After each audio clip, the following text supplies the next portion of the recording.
Bismillahirrahmanirrahim. Saya punya kitab namanya Hasyiatut Turmusi, dikarang ulama top Indonesia, namanya Syekh Mahfud At-Turmusi.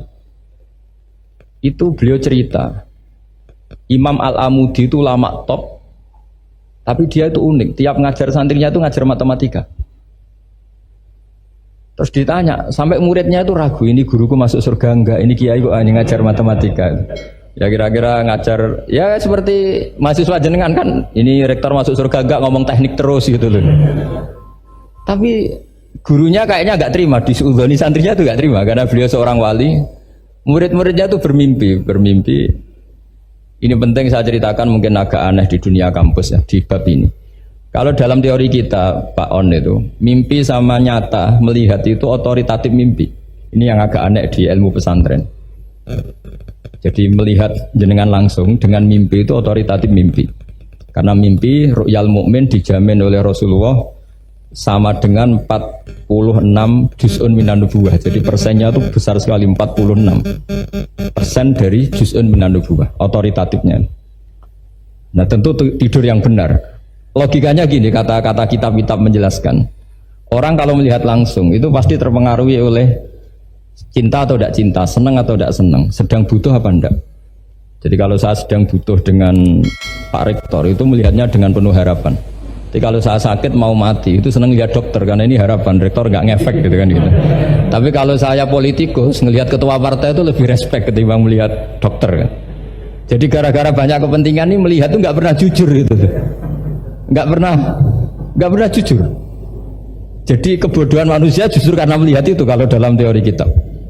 Makanya kalau dalam teori pesantren itu kebalik, anna sunyamun wa idza matu intabahu. Manusia itu hakikatnya tidur, baru setelah mati bangun. Misalnya kita di dunia nganggap uang itu penting, harta itu penting, jabatan penting. Setelah kita mati ternyata yang paling penting itu hanya sujud. Karena kamu itu kenangan ketemu Allah terbaik itu sujud. Yang kita anggap penting di dunia semuanya tidak penting. Yang kita anggap sepele kayak sholat ternyata itu super penting. Tapi sadar itu nunggu nanti di akhirat. Nah saya ini termasuk syukur yang sadar sebelum sampai akhirat. Jadi termasuk orang yang beruntung ya gitu. Nah kenapa mimpi itu begitu penting? Karena tadi ketika orang tidur itu off semua, sistem sarafnya, sistem apanya. Yang ada hanya pengendalian Tuhan. Karena dia tidak bisa mengendalikan dirinya sendiri. Apalagi kalau tidurnya benar ya tentu pakai wudhu, terus pakai doa-doa, terus menghadap kayak mayit itulah, standar mayit itu menghadap ke kiblat kayak posisi mayit itu. Sehingga dia ada intervensi pada dirinya sendiri, ya tidak punya keinginan dari dirinya sendiri. Kamu kan nggak bisa ingin wah tidur ingin ketemu wanita cantik kan tidak bisa nentukan gitu. Akhirnya ya benar-benar hanya milik Allah. Apalagi kalau kita bacanya benar, terus pikirannya benar.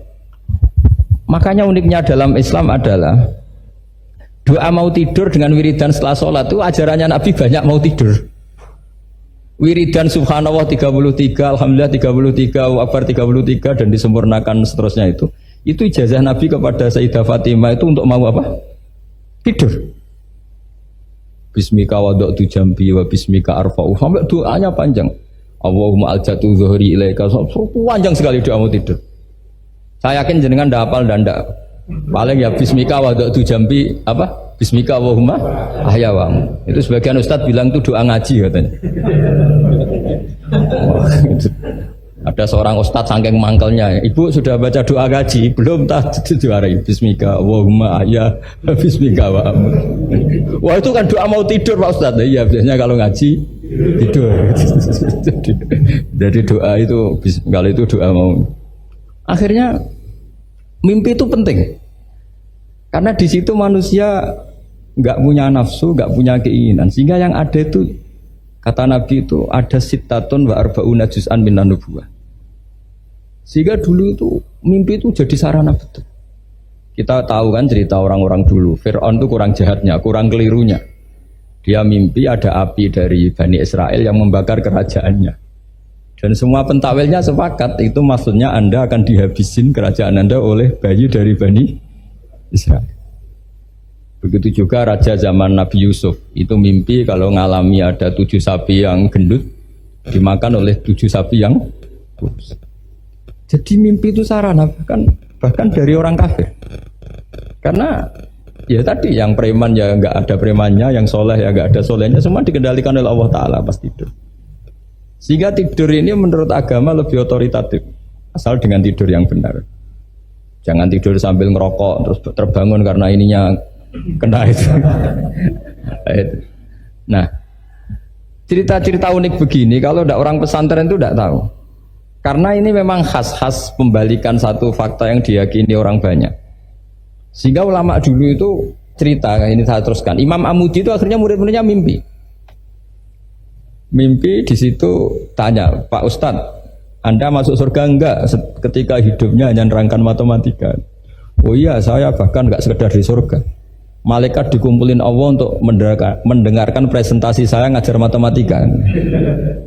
Jadi kata dia cerita, Allah bilang gini ke malaikat, hei para malaikatku, kenapa kamu iman sama saya? Ya karena saya melihat engkau ya Allah, melihat kekuasaan engkau. Tapi imannya orang ini itu melebihi iman kamu. Wah ya tidak bisa saya melihat engkau langsung, ini tidak melihat engkau langsung. Kenapa begitu yakin seperti yakin kita? Oh iya. Terus Mama Mudi, silahkan ajari matematika. Mama Mudi mulai ngajari matematika. Terus beliau ngajari ya sederhana. Angka 2, 3 sampai ribuan sampai jutaan itu bin nisbat ilal wahid nisbatun wahidah, yaitu nisbatul far'i ilal asli. Hanya ngajar itu dok.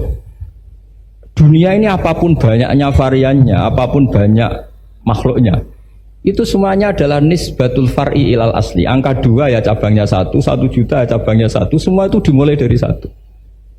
Jadi di mana-mana hitungan itu dimulai dari 1. Dan 1 ini harus ada, yaitu Tuhan.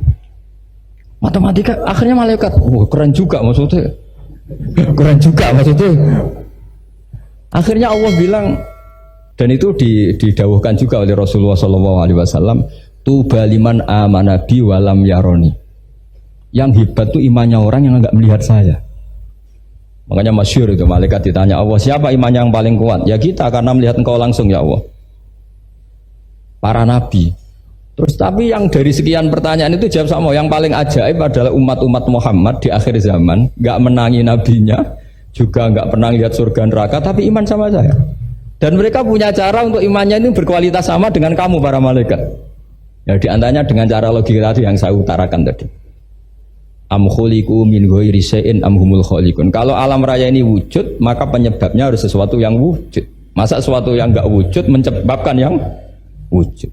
Kalau angka 10 ada, 1 juta ada, pasti dimulai angka 1.